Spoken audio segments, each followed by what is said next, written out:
para os cuidados com a saúde dos olhos.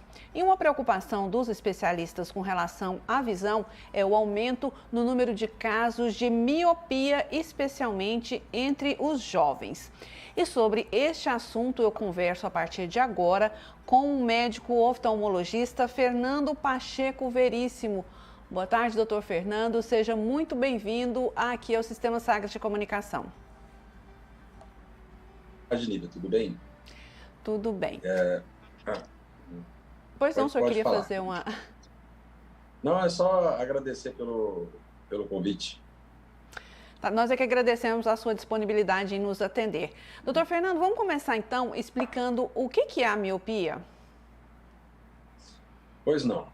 A miopia, ela é uma das 4 condições de problemas de grau que a gente chama de refracional do olho. Então, o míope, ele pode, por exemplo, ter de 0,25, o mais baixo grau que existe é 0,25, até, teoricamente, graus muito elevados. Eu já vi pacientes com 27 graus de miopia. Isso é raro. Em 30 anos de profissão, eu vi 2 pacientes com 27 graus. Mas o que acontece? O foco da imagem, ela cai antes da retina. Isso faz com que a imagem fique borrada de longe e a pessoa tem que aproximar-se do objeto para enxergar mais nitidamente. Então, dependendo do grau, quanto maior o grau, maior é a dificuldade, maior a necessidade de uma correção, seja a correção visual temporária com óculos ou lentes de contato, ou definitiva através de um laser ou uma outra cirurgia que se implanta uma lente dentro do olho para corrigir os graus mais elevados. Então, é isso. E as 2 condições mais comuns que existem na miopia é quando o olho aumenta de tamanho, ele se alonga, ou a córnea se torna mais curva do que o ideal, do que o normal, fazendo com que o foco também caia na frente. Mas existem outros casos de miopia menos comuns, que são os chamados de índice, onde o cristalino aumenta o seu poder refracional, a pessoa tem uma contração momentânea por estresse do músculo ciliar e o cristalino produz uma miopia, uma falsa miopia, mas são outras condições. Tá certo. E o que causa a miopia? A medicina já descobriu as causas dessa doença, doutor? Sim, a principal causa, que era bem conhecida até um tempo atrás, era o fator genético. Hoje, de uns anos para cá, nós percebemos que o fator ambiental também é muito importante. Então, com o advento das atividades chamadas indoors, ou seja, fora do ambiente de casa, de trabalho, a pessoa teria uma condição de ambiente que favorece não aumentar a miopia. E quando ela vai para dentro de casa, ambientes fechados, sem tomar a luz do sol, sem fazer as atividades ao ar livre, ela aumenta a probabilidade, principalmente se tiver o fator genético, de desenvolver a miopia. Então, isso já está bastante consagrado e as pessoas viram uma explosão de miopia aí depois da pandemia, onde as pessoas ficaram 2 anos praticamente confinadas dentro de casa, principalmente as crianças. Eu quero voltar nesse ponto daqui a pouco sobre a questão da pandemia, mas antes eu queria só tirar uma dúvida sobre essa questão da genética. O senhor falou que tem esses fatores ambientais que interferem, ou seja, mesmo quem não tem casos na família, dependendo do ambiente em que ela vive, do estilo de vida, ela pode ter a doença. Mas quem tem o pai, ou a mãe, o tio, o avô que teve a doença, provavelmente terá a doença também ou não? Pode ter ou não? A, a probabilidade sobe bastante, mas não necessariamente vai ter. Mas quando um pai ou uma mãe tem a miopia e o outro não, você tem uma probabilidade maior de ter a miopia do que aquele que não tem nenhum dos pais com miopia. Agora, quando você tem os 2 pais com miopia e principalmente os avós, a probabilidade aí é muito grande. Tá certo. Então, vamos falar agora dessa questão da pandemia, né? Houve um aumento aí, né? foi-se constatado esse aumento, né, de casos de miopia, especialmente entre crianças aí durante esse período da pandemia. Isso é relacionado, o senhor falou que tem esses outros fatores, né, de não tomar sol e não se expor à luz do sol, não fazer atividade física, mas a exposição excessiva às telas, elas têm relação com esse aumento de casos de miopia? Não a luz da tela em si. A luz azul emitida pelos aparelhos eletrônicos, ela interfere mais na produção da melatonina, que é um hormônio cerebral, que inclusive retarda o envelhecimento, inclusive ajuda no sono. Tudo isso a luz azul provoca. Agora, o que acontece de aumentar a miopia é um fator mecânico mesmo, da criança ou a pessoa que está em desenvolvimento do globo ocular, ela forçar muito a visão para perto, fazendo com que o cristalino dela, o músculo atue bastante, aquele cristalino vai ficar mais tempo, o músculo contraído e o cristalino vai ficar mais, vamos colocar assim, mais volumoso.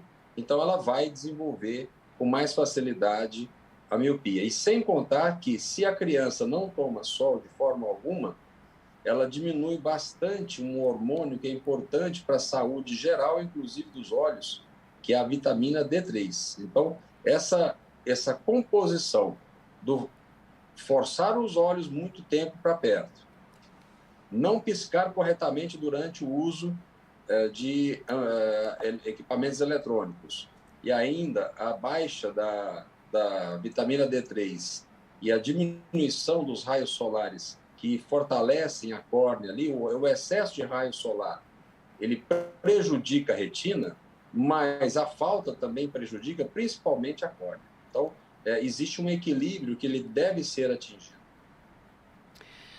Eu estou conversando aqui com o médico oftalmologista Fernando Pacheco Veríssimo, que está falando para a gente sobre os cuidados com a visão, especialmente na prevenção à miopia.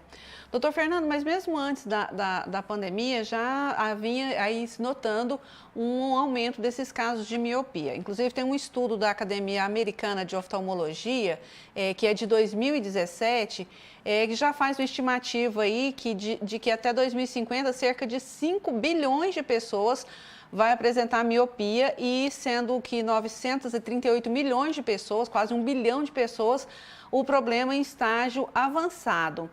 E também tem essa questão do aumento dos casos de miopia entre crianças, né, de 10 a adolescentes de 19 anos, nessa faixa etária. Já se sabe o porquê também desse aumento nessa faixa etária entre 10 e 19 anos? Sim, pelo seguinte, a questão dessa previsão de 2017 é porque o uso dos equipamentos eletrônicos ele vem se intensificando desde a época na qual eu me formei. Eu me formei em 1991 e de lá para cá o uso de aparelhos eletrônicos somente aumentou. Não houve nenhum caso de diminuição de uso de aparelhos eletrônicos.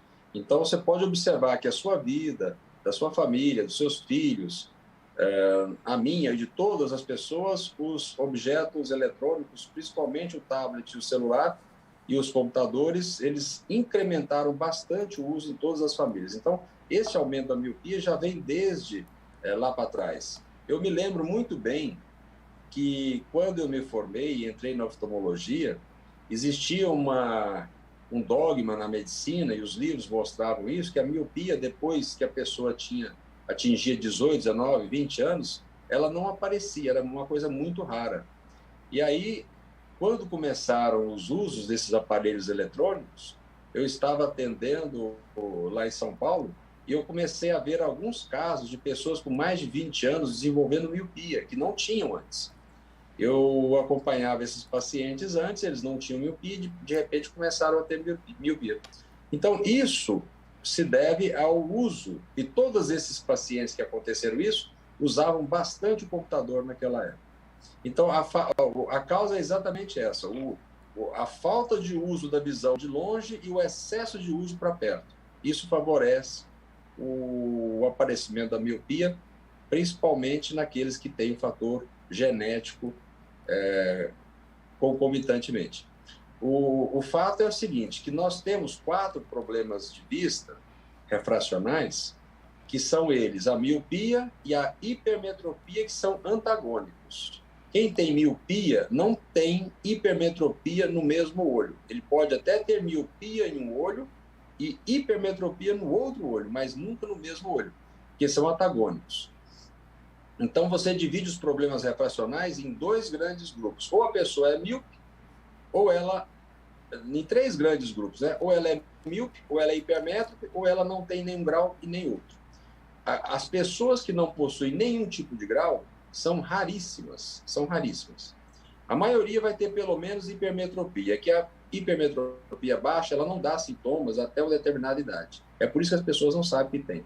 Então, se dilatar a pupila de todas as pessoas, você vai acabar encontrando 99,9% de grau em todas elas, sendo miopia ou hipermetropia. Aí pode ter o astigmatismo associado a qualquer um desses problemas e a presbiopia, que é o problema da visão de perto, que é a vista cansada, que aparece perto ou após os 40 anos de idade. Então, por isso que essa estimativa é tão alta, porque se em 2050, por exemplo, a população mundial estiver na casa dos 10 bilhões de pessoas, com certeza a metade vai ter miopia. Isso é certo, é fato. Pois é, doutor Fernando, e provavelmente vai ser até mais pessoas, né? Porque a gente está cada vez mais dependente das telas, né? Ou o computador, ou o celular, né? O tablet e tal, mas especialmente o celular, que é uma coisa que cansa muito a vista, porque as letras são pequenas, você tem que ler ali, olhar, ou tá vendo um vídeo e tá ali muito tempo. E aí, como é que a gente faz essa prevenção? Não tem jeito, a gente vai ter esse aumento mesmo cada vez maior?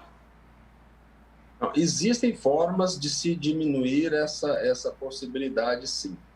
Uma delas é uma coisa muito simples que os pais podem incentivar, é levar as crianças para brincar ao ar livre com outras coisas que não sejam celulares, tablets, etc. Então, tem que levar a criança para correr, brincar, jogar bola, vôlei, basquete, de preferência ao ar livre. Não só ficar dentro de casa assistindo vídeo pela internet, etc, etc.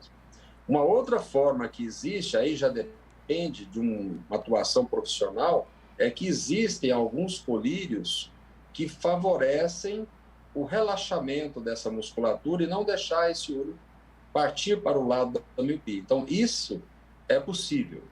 Então, existem alguns colírios que você usa a mão para aliviar a tensão sobre a córnea, sobre o olho, para diminuir ou retardar ou mesmo impedir a formação dessa miopia.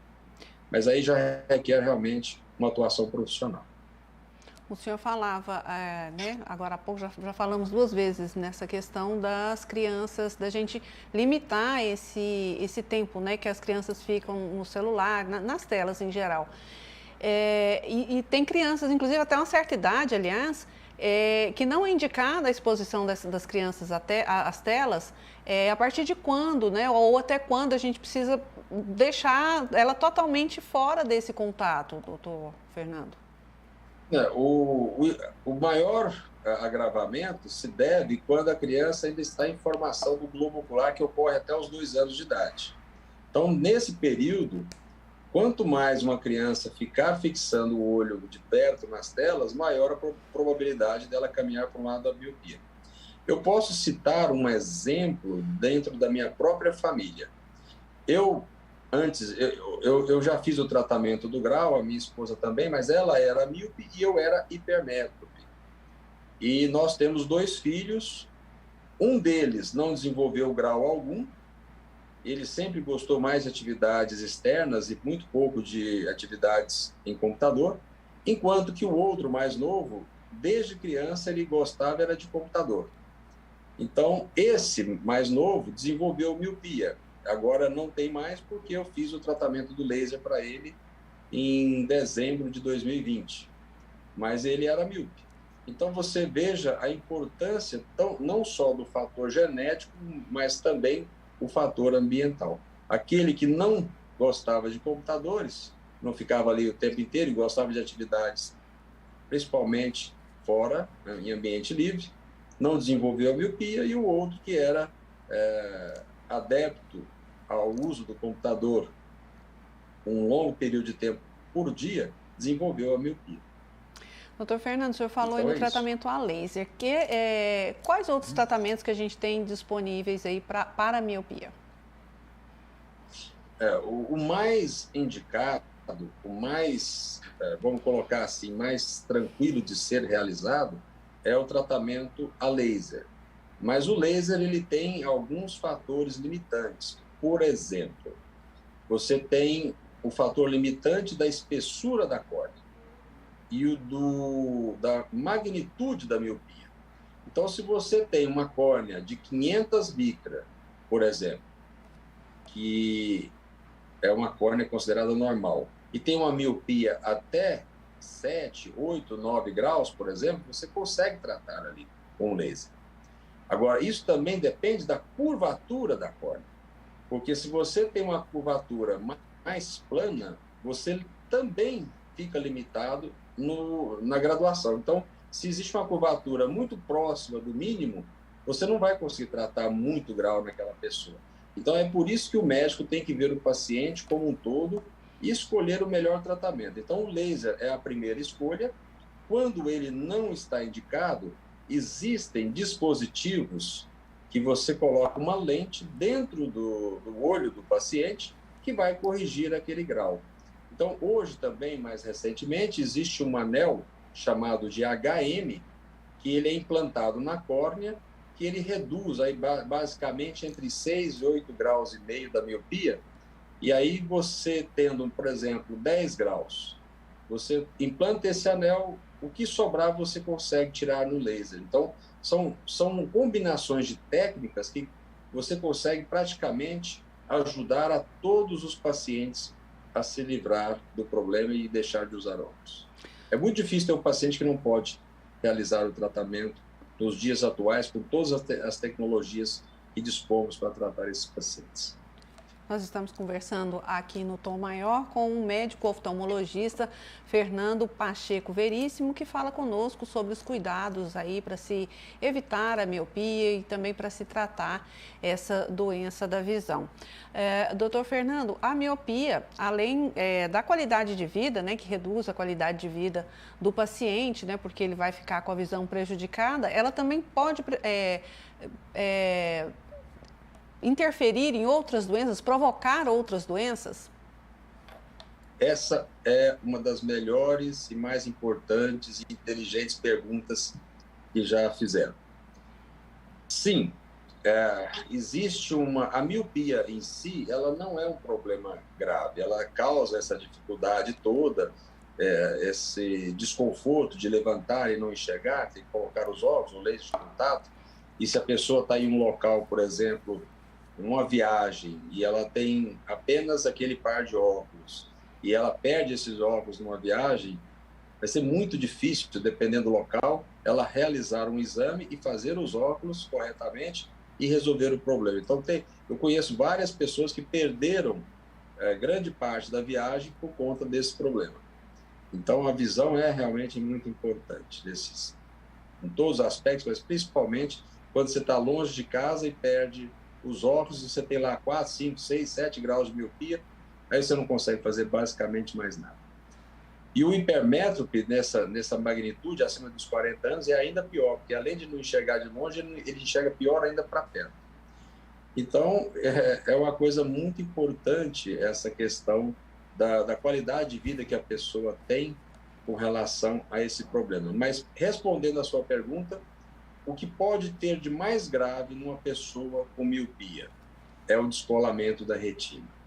Porque o descolamento da retina ele pode levar à perda da visão ou, na melhor das hipóteses, a pessoa vai ter que se submeter a uma cirurgia complexa, normalmente, dependendo do caso, dispendiosa financeiramente, uma recuperação que a pessoa tem que ficar, às vezes, 15 dias numa posição só, com a cabeça. Então, é um pós-operatório extremamente angustiante para as pessoas. Então, é por isso que é muito importante avaliar a retina dos pacientes gerais, independente se tem miopia, hipermetropia, astigmatismo ou presbiopia. Mas os míopes requerem uma atenção ainda mais especial por conta do risco aumentado de descolamento de retina. Tá certo, doutor Fernando, já caminhando aqui para o final da nossa conversa, lembrar, né, daquela importância, lembrar da importância daquela visitinha periódica ao oftalmologista, né, porque é ele, né, nessa consulta, nesse exame, que pode-se aí constatar os problemas na fase inicial e facilitar o tratamento, né? Correto, Lívia. Uma consulta regular ao oftalmologista permite, na maioria dos casos, que o profissional detecte os problemas antes deles acontecerem ou de se tornarem graves. Então, por exemplo, uma consulta oftalmológica, ela vai não só fazer o exame de grau mais atualizado da pessoa, como ela vai fazer uma avaliação se ela não está com pressão ocular elevada, que é o glaucoma, se ela não tem alterações de córnea, se ela não tem alterações na retina que propiciam o descolamento da retina. Então, existem casos onde a pessoa tem um buraco na retina pequeno. Então, existem buracos redondos, em ferraduras, existem vários tipos de buracos.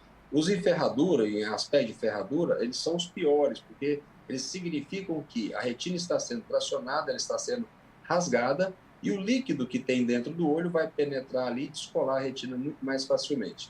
Os buracos na parte superior da retina são os mais graves, porque a gravidade, a força da gravidade, aumenta a probabilidade de descolar a retina em relação ao buraco que tem embaixo.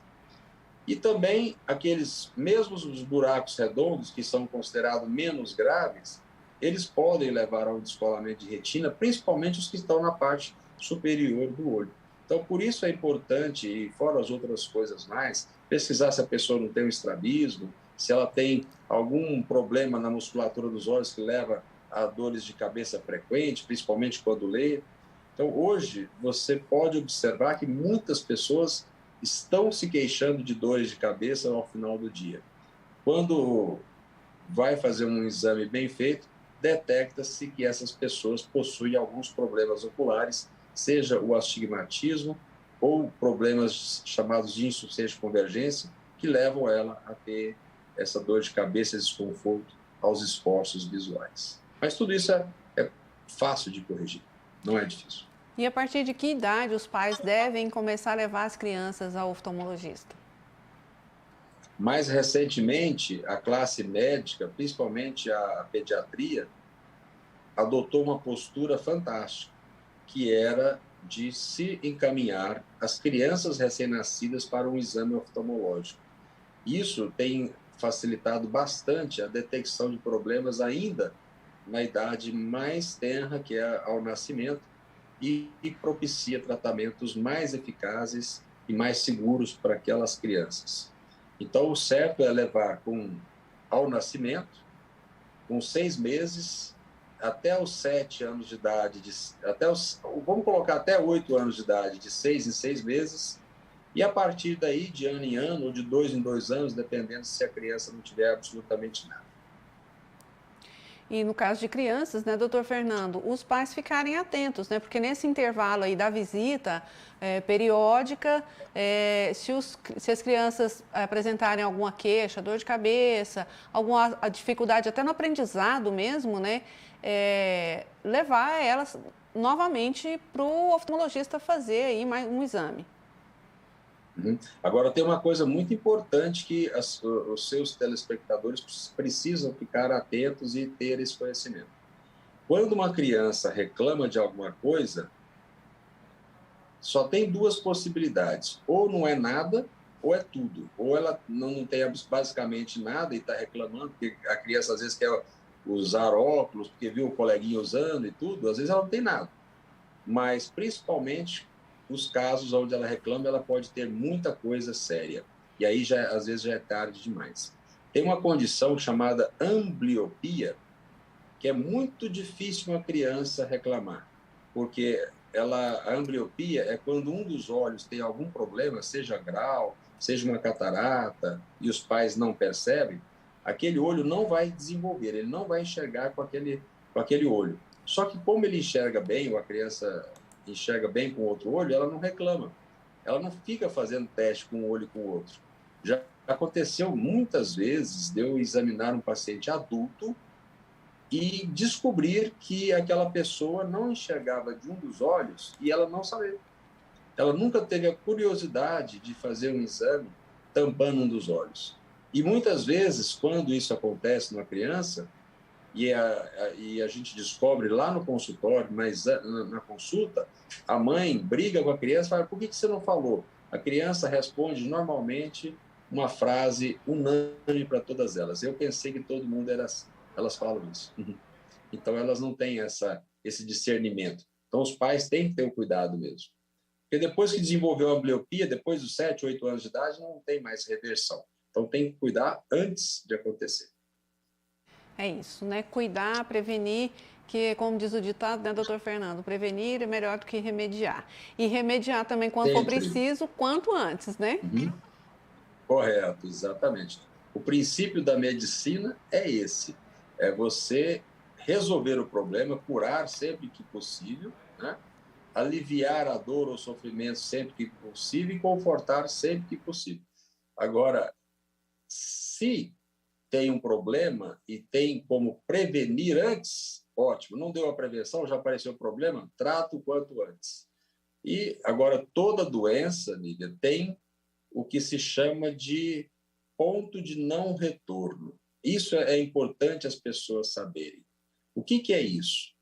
Toda doença, toda, sem exceção, ela tem um ponto que não tem mais volta. Então, a pessoa tem várias chances durante a vida de resolver o problema até um determinado ponto. A partir daí, as consequências são tão grandes que o quadro de reversão já não é mais possível. Vou te dar um exemplo dentro da oftalmologia, que é o próprio glaucoma. O glaucoma, na grande maioria das vezes, raras as vezes ele é muito intenso e rápido e destrói a visão rapidamente, que não dá tempo de fazer quase que nada. Mas a grande maioria dá tempo do paciente se tratar. Agora, chega um determinado ponto que o nervo óptico é tão destruído que já não existe mais volta. Agora, eu vou te dar um exemplo dentro da cardiologia. A pressão arterial elevada. Existem vários passos durante a vida da pessoa que ela pode tratar e reverter essa hipertensão arterial. E diabetes, a mesma coisa. Em muitos casos você consegue reverter. Agora, existe um determinado ponto que, se a pessoa não cuidar, ela vai ter as consequências e aí, mesmo tratando, a pessoa não volta mais a ser o que era antes. Oftalmologista Fernando Pacheco Veríssimo, mais uma vez, muitíssimo obrigada por sua participação, por nos atender aqui no Sagres em Tom Maior. Seja sempre muito bem-vindo aqui. O prazer é todo meu, Lívia. Até logo e um bom resto aí de feriado e final de semana.